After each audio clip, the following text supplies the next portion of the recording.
नमस्ते नमस्कार, जय हिंद जय बिहार। दोस्तों, आज के इस करंट अफेयर्स के क्लास में 18 अगस्त 2025 से संबंधित करंट अफेयर्स के प्रश्नों को आप देखेंगे, जिसमें बिहार, राष्ट्रीय और अंतर्राष्ट्रीय तीनों खबरों का संकलन होगा। और आगामी बिहार की प्रतियोगी परीक्षाओं को देखते हुए हमेशा की तरह तमाम जानकारी मैं यहाँ पर आपको विस्तृत तौर पर देने वाला हूँ। चलिए सेशन की हम शुरुआत करते हैं, लेकिन उससे पूर्व आपको बता दूं, पिछले क्लास में एक प्रश्न मैंने आपसे पूछा था कि संयुक्त राष्ट्र विकास कार्यक्रम यानी कि यूनाइटेड नेशन डेवलपमेंट प्रोग्राम के अंतर्गत प्रदान किए गए इक्वेटर प्राइज 2025 के तहत कितने पुरस्कार प्रदान किए गए हैं। अभी रिसेंटली अगर हम इसकी बात करें 2025 वाले पुरस्कार की, तो 10 पुरस्कार प्रदान किया गया है। और इन 10 में से एक आपको ध्यान रखना, भारत को भी मिला है। बीबी फातिमा जो स्वयं सहायता संघ है, उसको दिया गया है। पिछले क्लास में डिटेल में ये चर्चाएं हम कर चुके हैं और हमने ये भी बाकायदा आपको बोला था कि जो भी पुरस्कार होते हैं वो काफी इंपॉर्टेंट है। विशेष रूप से जब बात यहाँ पर संयुक्त राष्ट्र की हो तो ऐसे पुरस्कारों को एकदम इग्नोर नहीं करना है और ये चीजें एग्जाम में पूछे जा सकते हैं। अच्छा, करंट अफेयर्स का यही वो कोर्स है, अगर आपसे ज्वाइन करते हैं तो बिहार के सभी एग्जाम में भरपूर यहां से आपकी हेल्प होगी। चलिए फिलहाल यहां पर हम आगे चलते हैं सीधे आज के इस क्लास के पहले प्रश्न पे। अच्छा, ये सभी रिसेंटली कुछ ई बुक अभी आए हैं, वो सभी आपको इसी कोर्स में मिल जाएगा। बिहार स्पेशल को लेकर अगर आप मटेरियल ढूंढ रहे हैं तो ये आपको मतलब इतनी अच्छी क्वालिटी है कि दोबारा कहीं पर आपको नहीं मिलेगा। फिलहाल प्रश्न पे आते हैं। प्रश्न है कि 79वें स्वतंत्रता दिवस 2025 के अवसर पर गांधी मैदान पटना में निकाली गई झांकियों के संदर्भ में निम्नलिखित में से कौन सा मिलान सत्य है।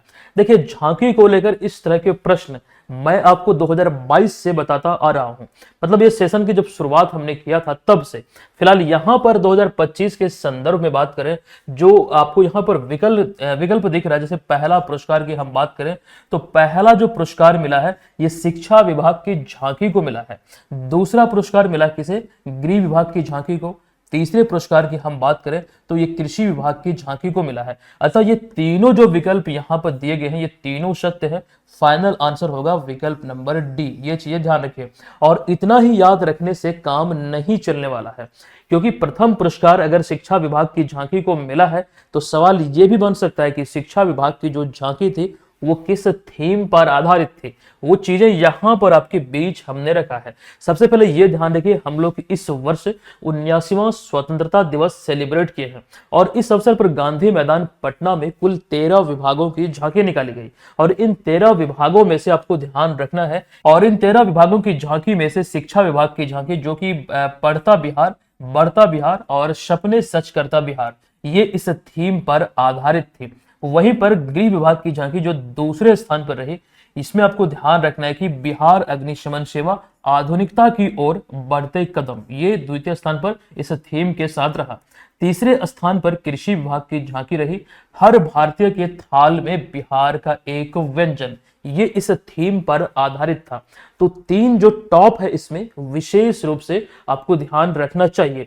फिलहाल एक जानकारी और यहां पर, इसको लेकर चर्चा हम और करेंगे, लेकिन उससे पूर्व अगर हम यहां पर बिहार की बात करें, जो खास करके राष्ट्रपति पुरस्कार से सम्मानित किए गए बिहार पुलिसकर्मी की पिछले क्लास में चर्चा हम डिटेल में किए थे, वो सूची वगैरह भी हमने आपको दिखलाया था, मतलब कौन कौन से पुलिसकर्मी है जिन्हें सम्मान मिला है। तो कुल मिला के बिहार के 15 पुलिसकर्मी सम्मानित हुए, जिनमें वीरता पदक यानी कि गैलेंट्री अवार्ड की बात करें तो 7 को मिला। सराहनीय सेवा पदक से 6 पुलिसकर्मी सम्मानित हुए, वहीं पर विशिष्ट सेवा पदक से 2। जब आपसे काउंट करेंगे तो इसकी संख्या हो जाएगी 15। तो बात यहां पर यह है कि 15 पुलिसकर्मी सम्मानित हुए हैं। अच्छा, ये जो तस्वीर आप देख रहे हैं ये शिक्षा विभाग की झांकी का तस्वीर है।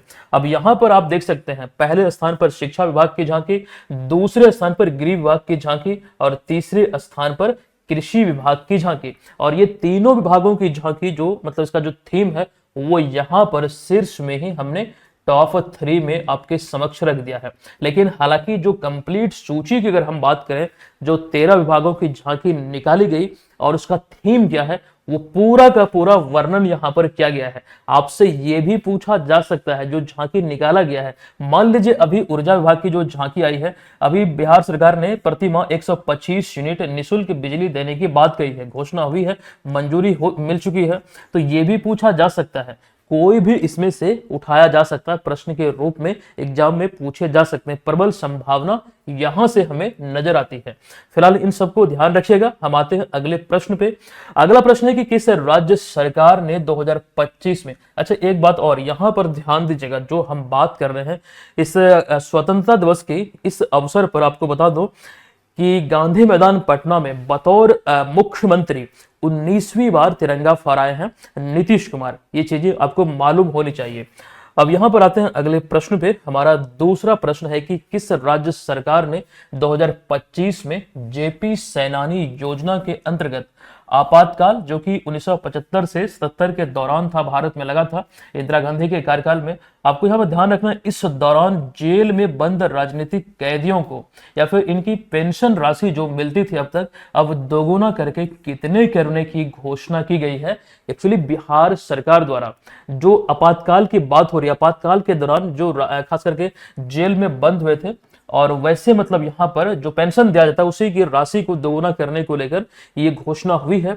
अब ध्यान रखें, यहाँ पर जो घोषणा हुई बिहार सरकार ने किया, यही एक्चुअली यहाँ पर प्रश्न पूछा गया था, किस राज्य सरकार ने। अब ये दोगुना जो हुआ है, कितना हुआ, वो चीजें यहां पर आप देख पाएंगे कि बिहार सरकार ने हाल ही में जेपी सेनानी पेंशन योजना के अंतर्गत मिलने वाली राशि को दोगुना कर दिया है। अच्छा, एक चीज आपके मन में सवाल उठ रहा होगा कि जब यहां पर आपातकाल के दौरान, मतलब इसी चीज के संदर्भ में अगर इस पेंशन की शुरुआत हुई, तो जेपी खास करके इन्हें नाम क्यों दिया गया।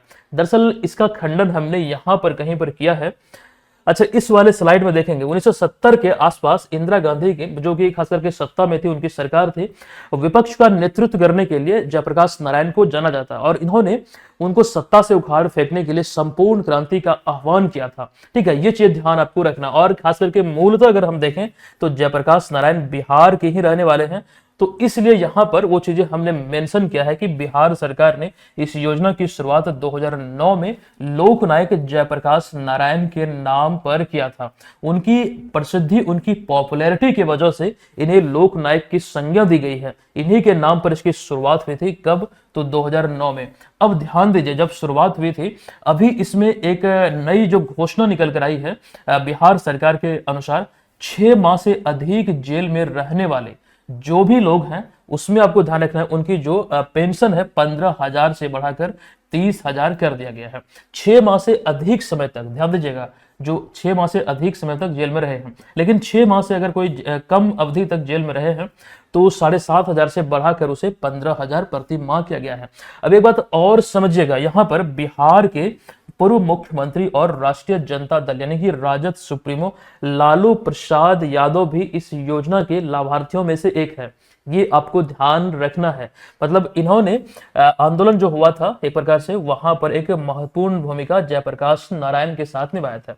ये चीज ध्यान रखिए। जयप्रकाश नारायण के संदर्भ में इसे खास करके यहाँ पर जो हम बात कर रहे हैं, आपातकाल के दौरान लोकतंत्र की रक्षा करने के लिए उन्होंने कई आंदोलन चलाए था, और इस दौरान मुख्य रूप से वही आंदोलन था खास करके इंदिरा गांधी को सत्ता से उखाड़ फेंकने के लिए 1970 के दशक में, आई थिंक 74 के आसपास, यहां पर हमने मेंशन भी किया है। हाँ, 5 जून 1974 को संपूर्ण क्रांति का उन्होंने आह्वान किया था। और ये जो तस्वीर आप देख रहे हैं, ये गांधी मैदान पटना की है। ये चीज ध्यान रखिए। इस संदर्भ में आपसे पूछा जा सकता है उनका जन्म कब और कहां हुआ था, और विशेष रूप से इन्हें जो पुरस्कार मिले हैं जयप्रकाश नारायण को, ये ध्यान रखिएगा। कई बार यहां पर लोगों को कंफ्यूजन होता है। वर्ष 1999 में मरणोपरांत उन्हें भारत रत्न मिला, जो भारत का सर्वोच्च सम्मान है। फिर समाज सेवा के लिए 1965 में मैग्सेसे पुरस्कार प्रदान किया गया। एक इंपॉर्टेंट जानकारी जो कई बार रिपीट हुए हैं एग्जाम में, 9 नवंबर 1942 को वे हजारीबाग केंद्रीय कारागार से अपने 5 साथियों के साथ, ऐसा कहा जाता है कि 17 फीट ऊंची दीवार को फान गए थे। और ये ध्यान आपको रखना है कि जब वो फरार हुए थे वहां से, तो नेपाल में शरण लिए थे और नेपाल में ही आजाद दस्ते का गठन किया था। कई बार यहां से एग्जाम में प्रश्न बने हैं। और महात्मा गांधी यानी कि राष्ट्रपिता महात्मा गांधी जयप्रकाश नारायण की साहस और उनकी देशभक्ति के प्रशंसक रहे थे।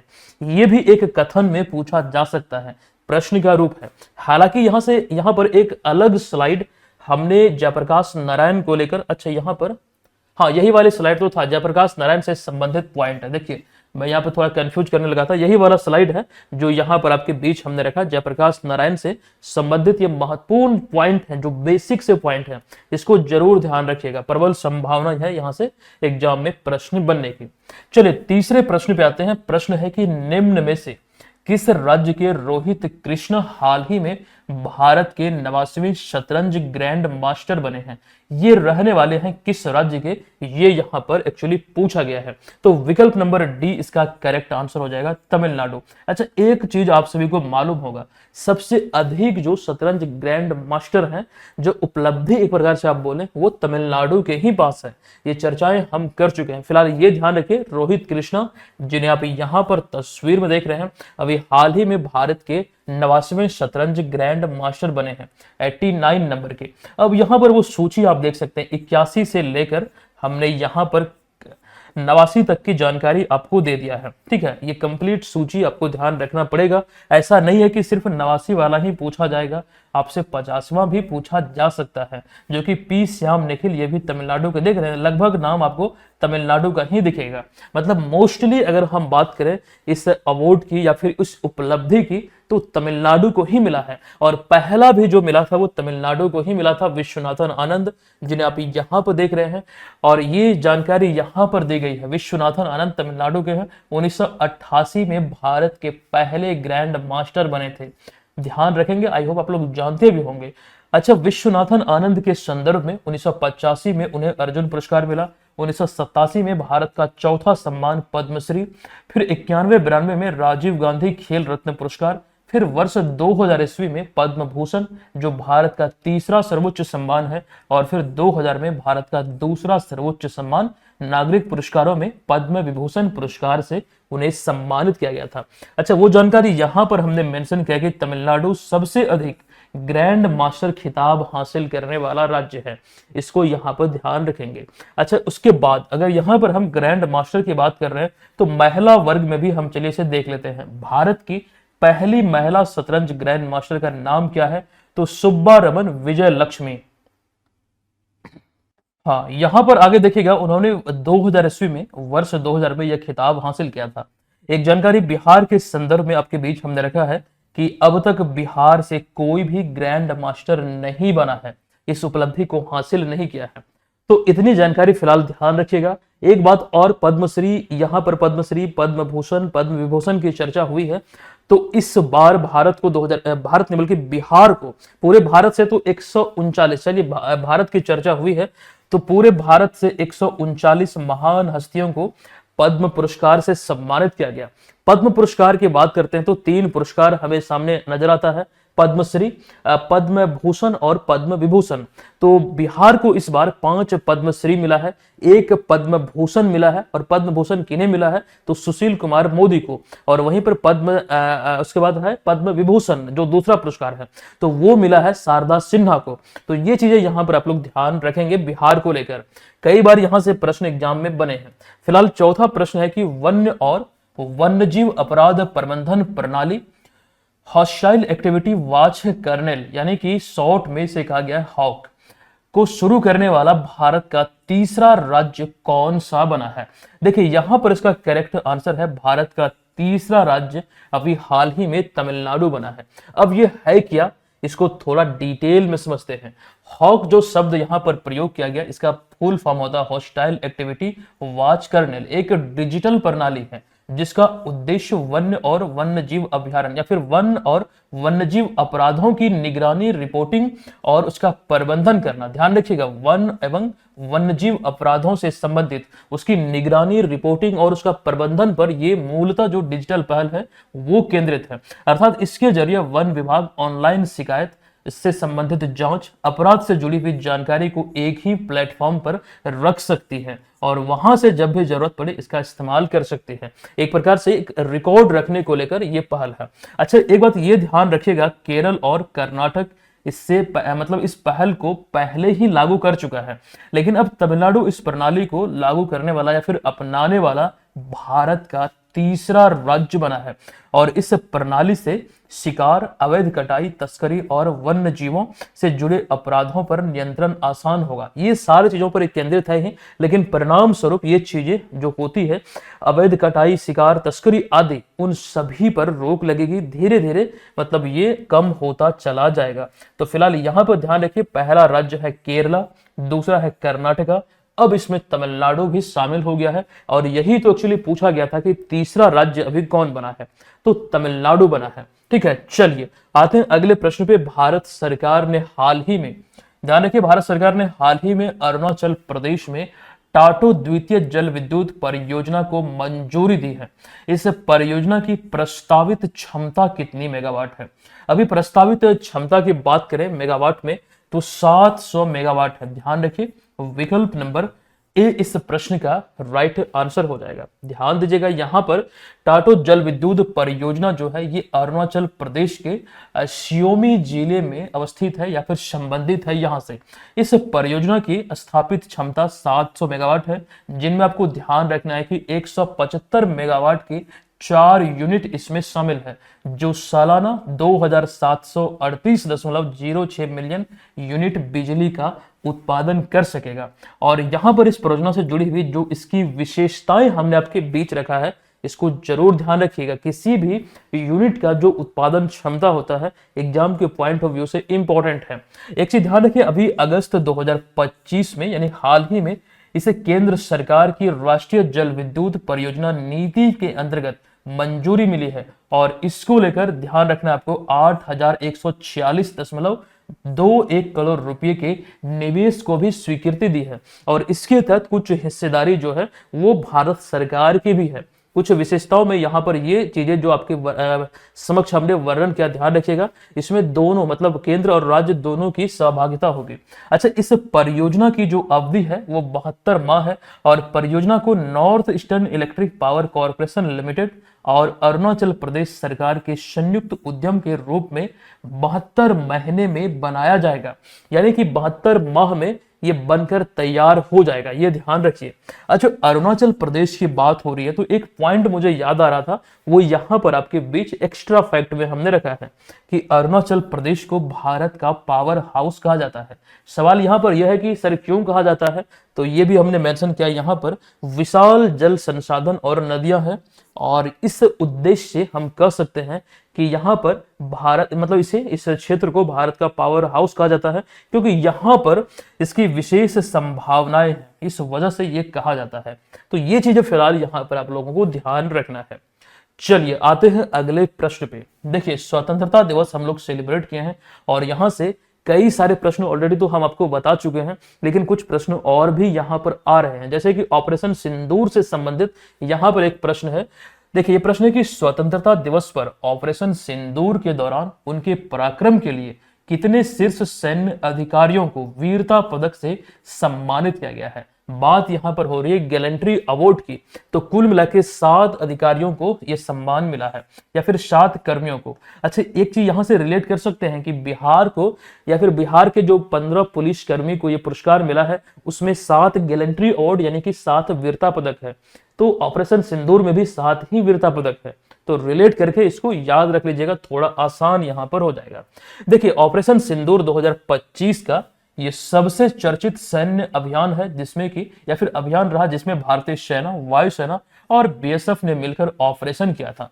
और 79वें स्वतंत्रता दिवस 2025 पर इस पराक्रम के लिए 7 शीर्ष अधिकारियों को सर्वोत्तम युद्ध सेवा पदक से सम्मानित किया गया। और अपने भाषण में प्रधानमंत्री नरेंद्र मोदी ने, अच्छा ये प्रश्न अभी यहाँ पर हम करवाने वाले हैं आपको, ध्यान दीजिएगा, ये सबसे लंबा भाषण था, 103 मिनट का। भारत के इतिहास में किसी भी प्रधानमंत्री द्वारा दिया जाने वाला ये सबसे लंबा भाषण था जो 2025 में दिया गया। और इस भाषण में इन्होंने ऑपरेशन सिंदूर को लेकर भी चर्चाएं यहां पर की थी। तो फिलहाल इसी को लेकर जो विशेष उपलब्धि दर्ज हुई भारत को, या फिर इसमें जो लोग संलग्न रहे, अपनी एक प्रकार से जो महत्वपूर्ण योगदान दिया, उस चीज को मान्यता देते हुए सम्मानित किया गया है। कुल मिलाकर 127 वीरता पुरस्कार और 40 विशिष्ट सेवा पुरस्कार प्रदान किए गए। साथ ही 16 बीएसएफ कर्मियों को भी वीरता पदक से सम्मानित किया गया। ये चीजें यहां पर आप ध्यान रखेंगे। चलिए, वीरता पुरस्कारों में अगर हम देखें तो वीर चक्र 15 को मिला, कीर्ति चक्र 4 को, शौर्य चक्र से 16 को, सेना पदक से 58 को, नौसेना पदक 6 को, वायुसेना पदक 26 को आदि प्रमुख जो पुरस्कार हैं ये शामिल इसमें रहे हैं। इसको लेकर कल भी हमने थोड़ी बहुत चर्चा किया था। ये सारे डेटा यहां से ध्यान रखिएगा, हो सकता है कुछ लोगों को कंफ्यूजन हो, तो एक बार इसे और भी अच्छे तरीके से देखिएगा, समझिएगा, याद रखने का प्रयास कीजिएगा। और इसके अतिरिक्त 15 अगस्त को हम लोग 79वां स्वतंत्रता दिवस तो सेलिब्रेट किए ही हैं, लेकिन 15 अगस्त को ही अंतरिक्ष यानी कि जो भारतीय अंतरिक्ष अनुसंधान संगठन यानी कि इसरो है, भारत की अंतरिक्ष एजेंसी, इसका 56वां स्थापना दिवस मनाया गया है। ये चीजें ध्यान आप लोग रखिएगा।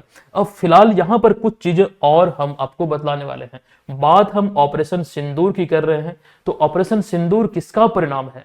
तो पहलगाम आतंकी हमले का परिणाम है, जो अप्रैल 2025 में, एक्चुअली 22 अप्रैल 2025 को जम्मू कश्मीर के पहलगाम में हुए आतंकवादी हमले, जिसमें 26 लोगों की मृत्यु हुई थी। मृत्यु तो नहीं बोल सकते हैं, उनकी धर्म पूछकर उनकी हत्या की गई थी। तो इसके जवाब में भारत ने 7 मई 2025 को ऑपरेशन सिंदूर शुरू किया था। 7 से 8 मई को, मतलब इस दौरान रात्रि में ऑपरेशन सिंदूर को संचालित किया था और पाकिस्तान में कई जगहों पर निशाना बनाते हुए उसे ध्वस्त किया था। ये ध्यान दीजिए, ऑपरेशन सिंदूर का लोगो है। हम लोग अपनी पूरी जिंदगी में इस लोगो को कभी नहीं भूलेंगे। ठीक है, जितने भी लोग इस दृश्य को देखे होंगे, इस चीज को न्यूज मीडिया फोटो वगैरह में देखे होंगे, तो अपनी लाइफ में कभी नहीं भूलने वाले। एक दर्दनाक घटना था और उन्हें धर्म पूछकर उनकी हत्या किया गया था। लोगों पर इतना हम जोर इसलिए भी दे रहे हैं क्योंकि यहां से एक प्रश्न आपके एग्जाम में बन सकता है। देखिए, ऑपरेशन सिंदूर का जो लोगो जो आप यहां पर इसे देख रहे हैं, ध्यान रखिएगा, इस लोगो को कर्नल हर्ष गुप्ता और हवलदार सुरेंद्र सिंह द्वारा डिजाइन किया गया था और वीवीआई पृष्ठों में से रखेगा। बात हम कर रहे हैं पाकिस्तान पर भारत द्वारा सैन्य कार्यवाही के, तो आधिकारिक एक रिपोर्ट के आधार पर यह डेटा आपके बीच हमने रखा है कि भारत ने अब तक 11 बार पाकिस्तान के खिलाफ छोटे बड़े सैन्य ऑपरेशन किए हैं। वो कंप्लीट सूची यहां पर आपके बीच रखा गया है, इसको जरूर ध्यान रखिएगा। ऑपरेशन सिंदूर अभी हाल ही में हुआ था। चलिए आते अगले प्रश्न पे। दक्षिण एशिया की पहली ट्रैकलेस ट्राम का उद्घाटन किस देश में किया गया है? और आपको ध्यान रखना है, दक्षिण एशिया में पहली बार है। राइट आंसर होगा अपना पड़ोसी देश पाकिस्तान, जो अभी हम चर्चा कर रहे हैं पाकिस्तान को लेकर कि पाकिस्तान के ऊपर यह सबसे बड़ी सैन्य कार्यवाही थी भारत की, और यहां पर इसका भी राइट आंसर होगा पाकिस्तान। ध्यान दीजिए, भारत जैसे बड़े देश में सेवा अभी शुरू नहीं हुई है, लेकिन पाकिस्तान में शुरू हो चुकी है। देख रहे हैं, बिल्कुल यहां पर सही कहा गया। ट्राम जो है एकदम, ये आप देख सकते हैं ड्रम के ही तरह आपको दिख रहा है। ये एक प्रकार से ट्रेन, एक प्रकार से दिख रहा आपको। ट्रेन की संज्ञा तो आप नहीं दे सकते हैं क्योंकि ये एक ट्रैक पर नहीं चलती है। वो चीजें यहां पर हमने लिखा भी है, यही है वो ट्रैकलेस ट्राम। देखिए, पाकिस्तान ने हाल ही में दक्षिण एशिया की पहली ट्रैकलेस ट्राम का उद्घाटन किया। लाहौर शहर से शुरू हुई है और इस परियोजना में अगर हम देखें तो चाइना की तकनीक से विकसित ये परियोजना की गई है। और ध्यान रखिएगा, जो इस ट्रैकलेस ट्राम की हम बात कर रहे हैं, इसे आर्ट ट्राम भी कहा जाता है, ऑटोनोमस रेल रैपिड ट्रांजिस्ट। ये चीजें यहाँ पर आप लोग ध्यान रखेंगे। ठीक है, अच्छा, इसकी खासियत यह है कि इसमें रेल ट्रैक की आवश्यकता नहीं होती है। ठीक है, बल्कि यह सड़क पर ही बनी विशेष गाइडेड लेन पर चलती है। ठीक है, उसके लिए जो गाइडेड लेन होता है उस पर ये खास करके चलती है। ये हम बात कर रहे हैं ट्रैकलेस ट्राम की। और यहां पर ध्यान दीजिए, भारत जैसे बड़े देश में यह सुविधा शुरू अभी नहीं है। हालांकि 2018 में केरल सरकार ने कोच्चि में ट्रैकलेस ट्राम प्रोजेक्ट का प्रस्ताव रखा था, लेकिन अभी तक वो शुरू नहीं हो पाया है। ठीक है, ये चीजें ध्यान यहां पर रखने योग्य है, क्योंकि पाकिस्तान में ये चीजें खबरों में है और एग्जाम में पूछे जाने की प्रबल संभावना रखती है। ठीक है, ऐसा नहीं है कि पाकिस्तान में हो रहा है तो नहीं पूछा जाएगा, एक प्रश्न के रूप में इसको ध्यान रखना है। और भारत में केरल का जो कोच्चि शहर है, यहां पर शुरू करने को लेकर प्रस्ताव रखा गया था। फिलहाल इतनी बातें यहां पर ध्यान रखिए। अगला प्रश्न है 15 अगस्त 2025 को, ठीक है, लॉन्च की गई प्रधानमंत्री विकसित भारत योजना के तहत निजी क्षेत्र में पहली नौकरी पाने वाले किसी भी युवा को सरकार से कितने रुपये मिलेंगे। ध्यान रखिए कई सारी घोषणाएं यहां पर हुई, लेकिन फिलहाल इस प्रश्न की अगर हम बात करें, स्वतंत्रता दिवस पर अपने भाषण में इसकी घोषणा की प्रधानमंत्री नरेंद्र मोदी कि कोई भी व्यक्ति, कोई भी युवा, आपको ध्यान रखना है कि निजी क्षेत्र में यानी कि प्राइवेट सेक्टर में पहली नौकरी जब पाएंगे तो यहां पर सरकार से उन्हें कितने रुपये मिलेंगे, तो 15,000 रुपये दिए जाने की बात कही गई है। ठीक है, विकल्प नंबर डी यहां पर इसका राइट आंसर हो जाएगा और ये जो राशि है 2 चरणों में मिलेगा। चलिए अगला प्रश्न अति महत्वपूर्ण है, ध्यान दीजिएगा। पहले खेलो इंडिया जल महोत्सव 2025 का शुभंकर यानी कि इसका मस्कट कौन सा पक्षी है जिसे कि कश्मीर की सुंदरता, ऊर्जा और रोमांच का प्रतीक माना गया है। देखिए खेलो इंडिया जल महोत्सव 2025 का ये पहला संस्करण है। ध्यान रखिएगा यहां पर इसका राइट जो आंसर यह है हिमालयन किंगफिशर, अतः विकल्प नंबर ए इसका करेक्ट आंसर होगा। हिमालयन किंगफिशर को सबसे पहले आप यहां पर तस्वीर में देख सकते हैं, यही है इस खेल का शुभंकर। पहला संस्करण है खेलो इंडिया जल महोत्सव 2025 का, जो श्रीनगर के डल झील में आयोजित किया गया 21 से 23 अगस्त 2025। एक्चुअली आयोजित हुआ नहीं है, ये प्रस्तावित है। हमने यहाँ पर ये प्रश्न पहले लिखा है तो यहाँ पर हमने वो आगे थोड़ा इसको लिख दिया है, ठीक है, ताकि हमें यहाँ पर दोबारा से जब हम ये चीजों को लेकर आए तो इसे सुधार करने की जरूरत नहीं हो। ठीक है, ये चीज ध्यान रखिएगा।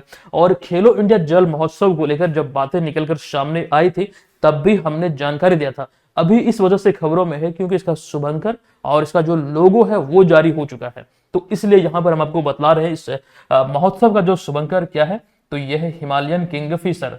अच्छा, यह पक्षी ऊर्जा, साहस, प्रकृति और कश्मीर की खूबसूरती का प्रतिनिधित्व करता है और किंगफिशर पानी में शिकार करने वाला एक पक्षी है। ध्यान रखिए ये तमाम चीजें तो आपको याद रखना ही रखना है, लेकिन इसी तरह का एक जानकारी और भी आपको दे दूं। इससे पहले इसी साल मई 2025 में दीव में पहले खेलो इंडिया बीच गेम्स का आयोजन किया गया था। खेलो इंडिया बीच गेम, ये ध्यान आपको रखना है।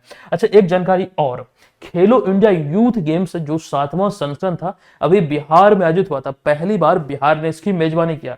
अभी बीपीएससी फील्ड असिस्टेंट वाला, कल भी हमने आपको बोला था, उस एग्जाम में ऑलरेडी ये प्रश्न पूछा गया था। ये पूछा गया था कि कौन कौन से शहरों में इसका आयोजन हुआ है। तो ये चीजें जो लोग आप एग्जाम दिए होंगे तो आंसर मेरे ख्याल से आपका सही हुआ होगा। तो फिलहाल यहां पर हम बात कर रहे हैं खेलो इंडिया जल महोत्सव का। एक चीज और यहां पर ध्यान दीजिएगा, हमने ये तमाम चर्चाएं तो कर लिया, लेकिन हमने जो दमन और दीव में से दीव की यहां पर चर्चा किया है, जहां पर खेलो इंडिया बीच गेम्स का पहला एडिशन अभी मई 2025 में आयोजित हुआ है। एक नजर हम दीव पर डालते हैं। देखिए भारत में अगर हम राज्य और केंद्र शासित प्रदेश की बात करें तो वर्तमान में भारत में 28 राज्य हैं, आप सभी जानते हैं, और 8 केंद्र शासित प्रदेश हैं। इन केंद्र शासित प्रदेश में दिल्ली, चंडीगढ़, लद्दाख, लक्षद्वीप, पुडुचेरी, जम्मू कश्मीर और अंडमान और निकोबार द्वीप समूह, और साथ ही साथ 8वें की अगर हम बात करें तो दादरा और नगर हवेली तथा दमन और दीव, ये दोनों पहले अलग अलग हुआ करते थे। 2020 में इसका विलय किया गया है। दादरा और नगर हवेली तथा दमन और दीव ये दोनों अलग था, 2020 में इन दोनों का विलय किया गया। तो ये चीजें यहां पर आपको ध्यान रखना है। केंद्र शासित प्रदेश दादरा और नगर हवेली तथा दमन और दीव हाल ही में भारत का पहला सौर ऊर्जा संचालित द्वीप या फिर जिला बनकर उभरा है, और यहां पर बिजली की मांग पूरी तरह से अब सौर ऊर्जा यानी कि सोलर एनर्जी पर निर्भर है। ये हमने आपको पढ़ाया था, एग्जाम में पूछा जा सकता है। रिवीजन पर्पस से चीजें यहाँ पर हम इतनी मेहनत से आपके बीच रखते हैं, इन सभी बातों का आप लोग ध्यान रखिएगा। अच्छा, एक चीज और, करंट अफेयर्स के दृष्टिकोण से अगर यहाँ पर हम बात करें, बीपीएससी की प्रिपरेशन में आप लगे हैं, प्रीलिम्स और मेंस यानी कि प्रारंभिक परीक्षा और मुख्य परीक्षा, तो इसको लेकर एक चीज ध्यान रखिएगा। एप्लीकेशन पे बीएम ऑनलाइन लर्निंग ऐप पर यह कोर्स लॉन्च भी है। बीपीएससी की प्रिपरेशन करने वाले छात्र आप लोग इसको ले सकते हैं, और ये जो कोर्स की वैलिडिटी है वो 2 साल होने वाली है, ताकि आपकी वहां पर प्रिपरेशन अच्छी तरीके से हो। कई बार होता गया कि फर्स्ट अटेम्प्ट में अगर नहीं हुआ तो सेकेंड अटेम्प्ट तक ये मेंबरशिप आपका एक्टिव रहेगा। इसमें प्रीलिम्स के लिए तमाम छूटे हुए मटेरियल और आगे 2 साल तक फिर मिलता रहेगा। उसके अतिरिक्त मेंस का मटेरियल आदि तमाम चीजें करंट अफेयर्स की इसमें आपको मिलेंगे। ऑलरेडी कई सारे लोग इसको ज्वाइन कर चुके हैं, रिसेंटली ये लॉन्च हुआ, 1 सप्ताह हुआ है, आप लोग इसको ले सकते हैं प्रीलिम्स और मेंस के दृष्टिकोण से। हालांकि बीपीएससी का और भी कई सारा कोर्स है वहां पर एप्लीकेशन पे, जैसे टेस्ट सीरीज आदि का, वो चीजें अलग से संचालित होती है, चाहे तो उसे भी ले सकते हैं। फिलहाल अगला प्रश्न है कि निम्नलिखित कथनों पर विचार कीजिए।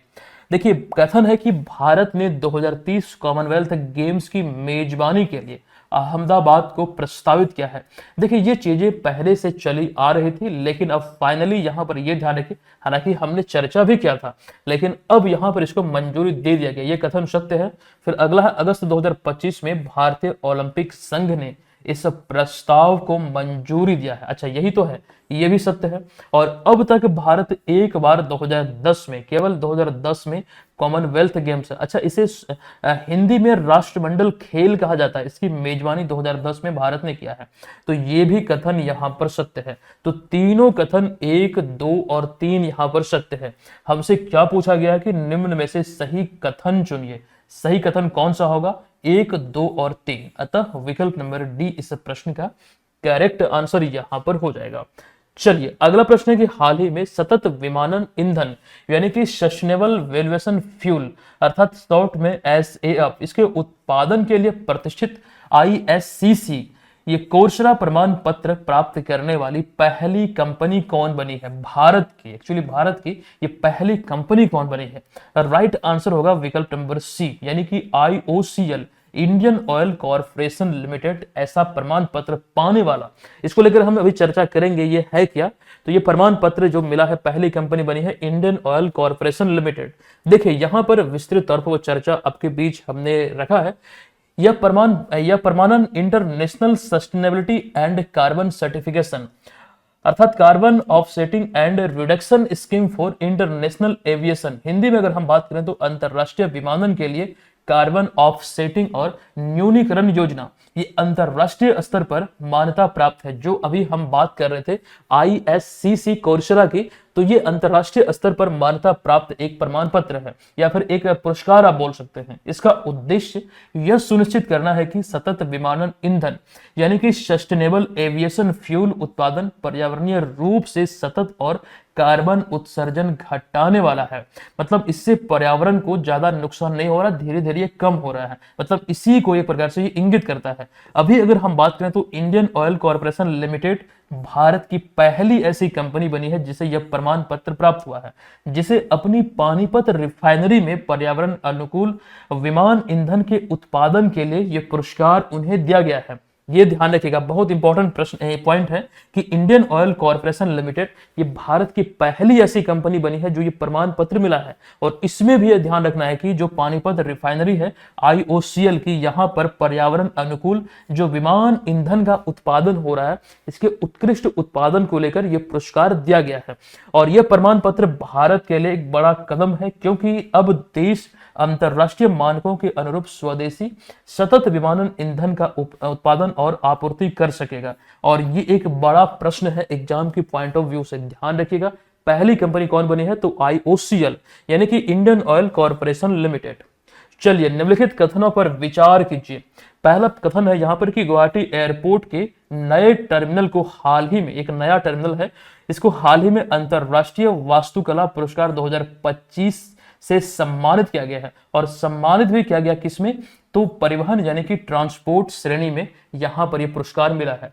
ध्यान रखिए। और पुरस्कार की बात करें तो शिकागो, एथेनियम और यूरोपियन सेंटर द्वारा ये दिया जाता है ये पुरस्कार। तो अभी इस वजह से खबरों में है, ये प्रश्न मैं शामिल कर रहा था, फिर मुझे लगा कि ये पुरस्कार किसके द्वारा दिया जाता, तो यहाँ पर बाकायदा कथन वाला प्रश्न हमने तैयार किया, तो दोनों यहाँ पर कथन सही है। तो पुरस्कार को लेकर ये ध्यान रखिए, गुवाहाटी एयरपोर्ट पे एक नया टर्मिनल बना, इसको ये पुरस्कार मिला है। और ये किस कैटेगरी में मिला है? अंतरराष्ट्रीय वास्तुकला पुरस्कार, तो परिवहन यानी कि ट्रांसपोर्ट कैटेगरी में। और यह पुरस्कार शिकागो, एथेनियम और यूरोपियन सेंटर द्वारा दिया जाने वाला एक सर्वोच्च सम्मान है। अतः यहाँ पर एक और दो दोनों सही है। तो क्या कहा गया? सही विकल्प चुनिए, अर्थात 1 और 2 दोनों सही है। विकल्प नंबर सी इसका राइट आंसर है। तो दोस्तों, यहां पर कुल मिला के 12 महत्वपूर्ण प्रश्नों का संग्रह आपके बीच हमने किया। आई होप कि बहुत मजा आपको आया होगा। ये आज के इस क्लास का प्रश्न है जिसका आंसर आप सभी को लिखना है। करंट अफेयर्स की बेहतरीन तैयारी के लिए एक बार मैं आपको पुनः बता दूं कि BM ऑनलाइन लर्निंग एप्लीकेशन को प्ले स्टोर से आप लोग डाउनलोड कर लीजिए, तमाम चीजें एप्लीकेशन पे आपको मिलती है, जिससे आपकी तैयारी बेहतर होगी। अभी 71वीं वाला एग्जाम जो है नजदीक है, उसका टेस्ट सीरीज प्रॉपर संचालित हो रहा है। कल भी एक पेपर मिला था, आप लोग ध्यान रखिए। जो अभी तक टेस्ट सीरीज को ज्वाइन नहीं कर पाए हैं, ज्वाइन कर लीजिए और निरंतरता के साथ वहां पर बने रहिए। अपना आकलन कीजिए, तैयारी का स्तर आपका क्या है, वो चीजें बेहतर तरीके से वहां पर आपको देखने को मिलेगा। चलिए हम मिलते हैं नेक्स्ट क्लास में। और जो कोर्सेज को लेकर हमने जानकारी दिया था, जैसे ये सभी पीडीएफ, ये तमाम चीजें करंट अफेयर्स का यही वाला पीडीएफ है, आप इसके माध्यम से प्राप्त कर सकते हैं। लेकिन अगर आप बीपीएससी एग्जाम की प्रिपरेशन में लगे हैं, जो टेस्ट सीरीज अगर आपको चाहिए तो इसको जरूर ले लीजिएगा। चलिए अब हम मिलते हैं आपसे नेक्स्ट क्लास में, और ये क्लास आपको कैसा लगा, अपना फीडबैक, अपनी राय जरूर लिखिएगा। हम मिलते हैं नेक्स्ट क्लास में, तब तक के लिए धन्यवाद। जय हिंद।